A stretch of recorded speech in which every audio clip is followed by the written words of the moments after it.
Hello, bachcho. Let us look into the question. The question says that the respiratory quotient for glucose is. Let us look into it. So the key concept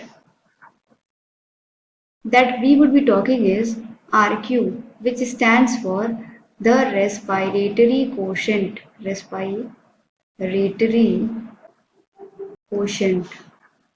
Whenever we talk about the respiratory quotient, it talks about the CO2 and O2 that is consumed that is consumed and evolved whenever any biomolecule undergoes oxidation.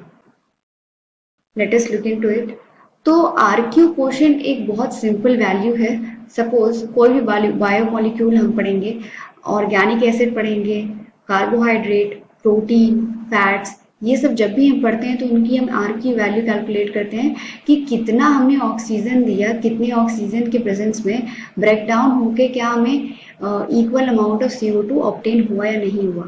So that is a respiratory quotient. Suppose in the case of glucose it is C6H12O6 along with O2, and it will be forming 6CO2 plus H2O plus energy. Now we will have to balance the equation.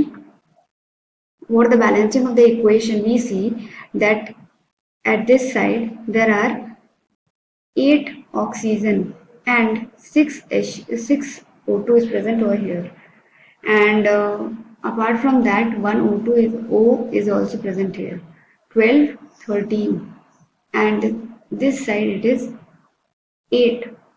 Now what we will be doing is that it will be 6, that means 12 plus 6, and 6 will be here.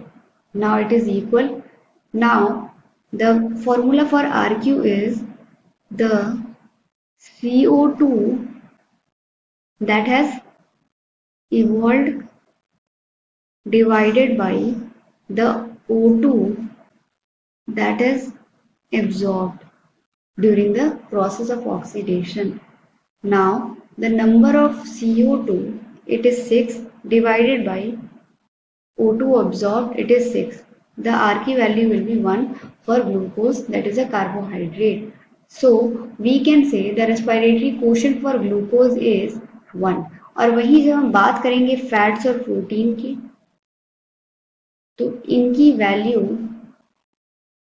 is always less than, it is less than 1, and that of organic acid, it is RQ is, it is less than 1, and in the case RQ is less than 1, and in the case of organic acid it is RQ is more than 1. So this is the answer. Hope you all understood. All the best.